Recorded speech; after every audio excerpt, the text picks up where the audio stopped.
Have you ever discovered something so shocking, so disgusting that for a moment you forget how to breathe? Because that is exactly what happened to me the night I found out my husband forgot to delete his secret account, and the truth broke me in ways I still cannot explain. My name is Emily, and before I begin, make sure you like this video because what I am about to tell you is real, dark, and something I never thought I would survive. I always used to call myself lucky. Lucky to have a stable job, lucky to live in a quiet neighborhood, lucky to have a husband who everyone said was too good to be true. His name was Daniel, and yeah, they were right. He was too good to be true, just not in the way I expected. Daniel was charming, annoyingly charming, the kind of man who could smile his way out of anything. He had this calm voice, this calm attitude, like nothing in the world was capable of shaking him. People loved him. My friends adored him. Even my family treated him like some golden boy who had descended from the heavens specifically to bless my life. And I believed it all. God, I was so stupid. It started small. Always does, right? The late-night texts he pretended not to see. The sudden overtime shifts that made no sense, because he worked in accounting and tax. Season was months away. His new obsession with always showering the second he got home. His phone facing down. His passwords changing. His nerves tightening whenever he thought I was behind him. When you live with someone long enough, you can feel it. A shift. A strange heaviness in the room. A kind of emotional humidity. You cannot see it, but it settles on your skin. And one night, it finally suffocated me. He fell asleep on the couch, face down, holding his phone beneath his chest. That alone was weird. Daniel never slept on the couch. I tapped him softly. "Hey, come to bed." He mumbled something and rolled over. The phone slipped from his hand and landed on the carpet. And then, it lit up. A notification. From an app I had never seen on his phone before. An icon of a gray mask. I froze. The message preview said, "You disappeared last night. Did your wife catch you?" Wife. Not girlfriend. Not partner. Wife. My heart punched my ribs. I picked up the phone and stared at the screen. The messages were locked, but the notification was enough to send my entire body into a shaking panic. I sat there just breathing, thinking, calculating. Something was very wrong. But I did not want to be the crazy one. I did not want to be the paranoid wife. So I went to the hallway cabinet, pulled out a small charger, and quietly plugged his phone in. I needed that battery full in the morning. I needed answers. And for the first time in my marriage, I could not wait for the next day to come. Except the universe is cruel. Because Daniel woke up earlier than me. When I walked into the kitchen, he was already dressed, his phone in his hand, sipping coffee like everything was perfectly normal. "Morning," he said. I stared at him. "You were up early?" "Yeah," he shrugged. "Could not sleep?" He did not look at me, not once. His eyes stayed glued to that damn phone. I watched him type, fast, nervous, sweaty fingers. That is when I knew. He deleted something. Probably everything. He kissed my forehead and left for work. And I swear as the door closed, this cold shadow slid across the living room, like something in my house had shifted permanently. I spent the next hour pacing, grabbing my hair, crying without sound, then telling myself I had imagined everything. But people do not imagine secret apps. People do not imagine flirty messages about being caught. I opened my laptop and started searching. Anonymous messaging apps, hidden account platforms, encrypted contacts. And then I saw it. The gray mask icon. It was a platform used for privacy relationships. Not cheating, not dating, privacy relationships. People who lived double lives. People who wanted to hide communication. People who were afraid of getting caught. It had a built-in delete system, self-erasing messages, hidden notifications. Except Daniel had forgotten one thing. His backup email was linked to our shared laptop. I clicked forgot password. They sent the reset code. And just like that, I was inside. I felt sick. My hands were shaking so hard I kept hitting the wrong keys. I remember whispering, "Please, God, let me be wrong. Let me be wrong." But the universe did not listen. There were messages, hundreds of them, months worth. And the worst part? The username he chose, Midnight Husband. Like cheating was some kind of identity he was proud of. His conversations were with someone, saved as Luna, and I recognized the writing. Immediately bubbly, soft, dramatic smiley faces, It was my little sister's style of texting. No. No, no, no. I opened her profile. And when her picture appeared, I swear the room disappeared. It was her. My sister. My own sister. The girl I grew up with. The girl who slept in the same room as me until I was 14. The girl who cried on my wedding day because she said she was so happy for me.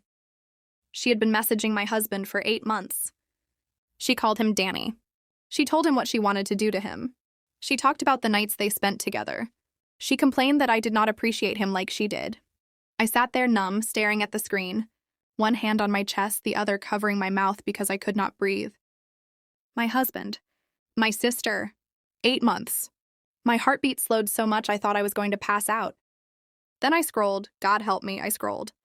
There were photos, videos, audio messages, plans. A message from Daniel sent 2 weeks ago. She is too distracted with work. She will never find out. Me, the woman who cooked for him, who washed his clothes, who defended him against every suspicion people ever had. And then a message from my sister. When are you leaving her? And Daniel replied, soon, stop asking.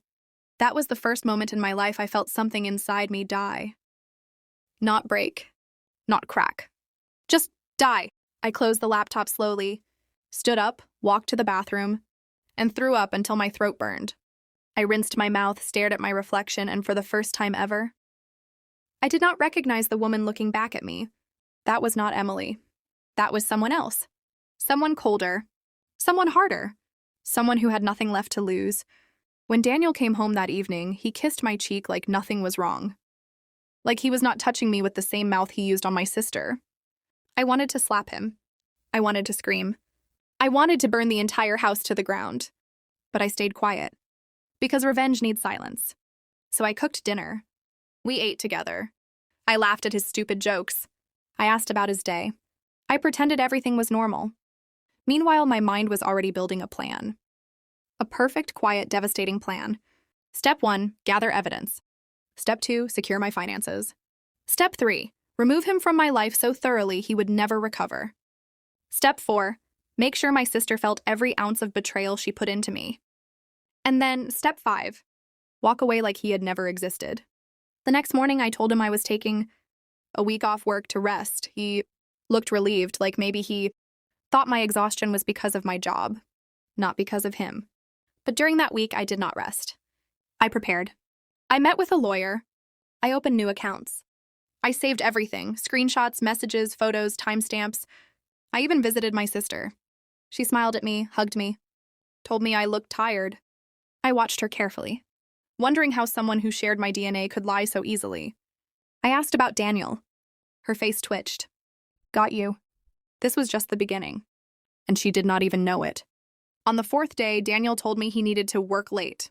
I said, okay. He left smelling like cologne he never wore for me. I waited 10 minutes. Then I grabbed my keys and followed him. He drove across town, to a quiet apartment complex near the river. I parked behind a tree and watched him walk up the staircase. To apartment 203, my sister's apartment. My vision blurred with tears and rage. I did not go inside. Not yet. Not like this. Instead, I pulled out my phone and recorded him entering her home. And then I walked away. Because the next part of my plan required patience. And timing. And absolute silence. 3 days later, on a Sunday morning, Daniel walked into the living room wearing sweatpants and that stupid grin he always had when he thought he had fooled me. Want pancakes? He asked. I smiled back. Sure. I watched him cook. I watched him hum to himself. I watched the man who destroyed my life pretend to love me. And in that moment, looking at his back, I realized something. My revenge was not going to be loud, or dramatic, or violent. It was going to be surgical. Precise. Clean. Final. And Daniel would never see it coming. Daniel placed the pancakes on the table like he was some perfect husband. And I just sat there watching him. Watching the man who had no idea his life was about to fall apart in a way he would never recover from. He kissed my forehead, sat across from me, and said, "You look happier today." Happier. If only he knew. I ate quietly, nodded at all the right moments, pretended to enjoy the morning sunlight coming through the blinds. Inside me, everything was ice, cold, calculated, dead. but dead things are the most dangerous. After breakfast, he went outside to fix something in his car, humming like he always did when he was in a good mood.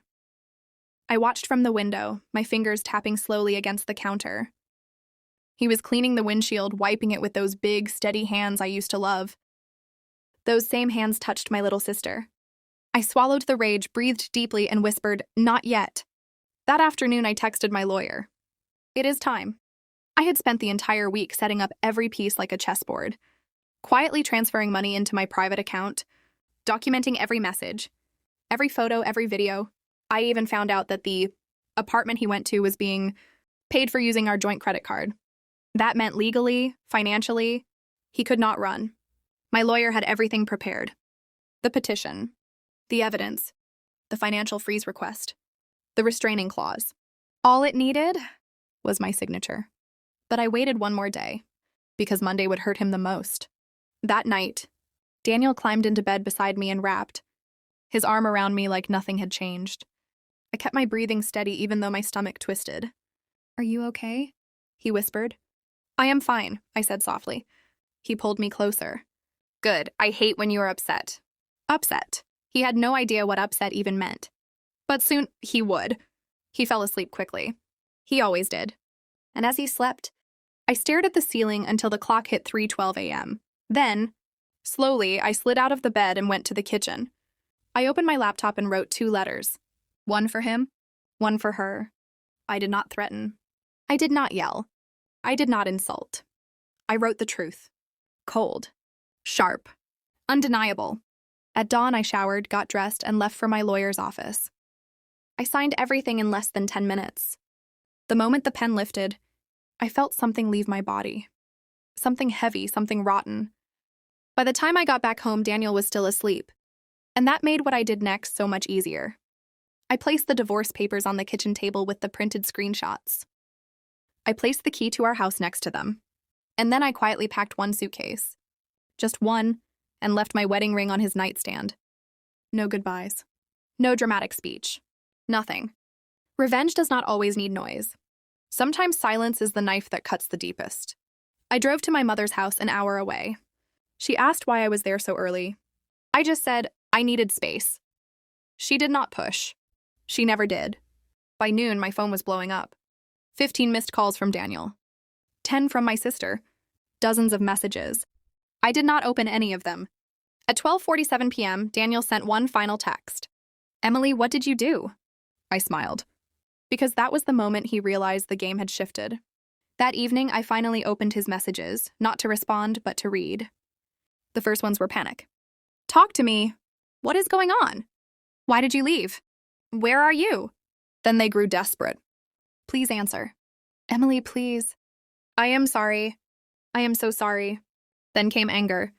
"You are overreacting. It was not what you think. You misunderstood everything." And finally, fear. "What did you tell your lawyer? Emily, what is happening to my accounts? Why is everything frozen?" Because yes, everything was frozen. Our joint accounts, his personal savings, our property transfers, all of it was locked down by law. He could not move a single dollar without my signature. He called again. I let it ring. Then he left a voice message. His voice was shaking. "Emily, please call me. I did not think you would actually do this. We can fix this. I swear we can fix this. Just, please." I listened to the whole thing without emotion. 2 hours later, my sister finally called. I let that ring, too. She texted, "Emily, please come home. We need to talk." As if she and I were a team, as if she had not destroyed me. And then she wrote another one. "Daniel told me everything. You misunderstood the situation." I actually laughed when I read that. They both used the same phrase. You misunderstood. You are overreacting.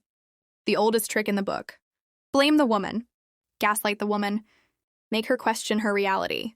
Except I had the receipts. All of them. And when I did not respond, she began to panic too. "Emily, Mom is asking where you are. Do not do anything stupid. Please answer, please." I turned my phone off. The next morning, I took my coffee outside and breathed in the cold air. I felt light for the first time in months. Not happy, but free. Around noon, my lawyer called. "Everything is in motion," he said. He received the papers.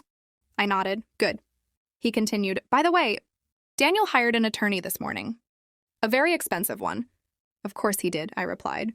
Men like him always think money can fix everything. But he did not have money anymore. Not without me. That night, there was a knock on my mother's door. Hard, loud, desperate. My mother opened it before I could stop her. Daniel stood outside, eyes red, hair messy, breathing heavy like he had run there. He looked nothing like the calm, collected man I married. He looked broken.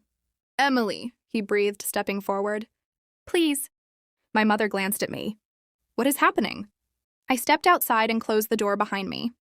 Daniel reached for me, but I moved back. He froze. Why are you doing this? He whispered. Why would you leave without talking to me? You cheated, I said calmly. His eyes widened. It was a mistake. For 8 months? He swallowed hard. Then he said the one thing that made something inside me snap forever. It was not serious. I stared at him. You destroyed our marriage. That is not fair, he said, voice breaking. I did not mean to hurt you. I stepped closer, my voice flat. You cheated with my sister. He flinched like I had slapped him. It is not what you think, he whispered. Do not lie again, I said. And then I saw it.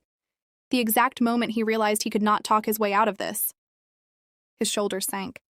His eyes dropped. His voice went quiet. Emily, I am so sorry. But sorry means nothing when the knife is already in the wound. I turned away. Leave. He begged, he cried. He dropped to his knees on the porch and begged me to just talk to him. To let him explain, to give him another chance. But I walked inside and locked the door behind me. My mother stood in the hallway, eyes wide with confusion. Emily, what did he do? I sat down slowly. Everything, Mom, he did everything. She held me while I cried for the first time since discovering the messages. My body shook, and for a moment I hated myself for still loving him enough to cry. 2 days passed, then 4, then 6. I did not return home. I did not speak to him. I did not speak to my sister. My lawyer handled everything, and then the storm finally hit. A week later, Daniel lost his job. Because the apartment rent, paid with our joint funds, was flagged as misuse. The investigation froze his accounts, and HR placed him on suspension. Then my sister's boyfriend found out. He dumped her. Publicly, aggressively, their entire friend circle found out. She sent me a long message blaming me for ruining her life. As if she did not ruin mine first. I finally responded with one sentence. I only exposed what you both chose to hide. She never replied. The divorce moved fast. My lawyer was relentless. Daniel tried to fight, but with the evidence stacked against him, with the financial records proving he used marital funds to sustain his affair, with the timeline showing 8 months of deceit, he had no leverage.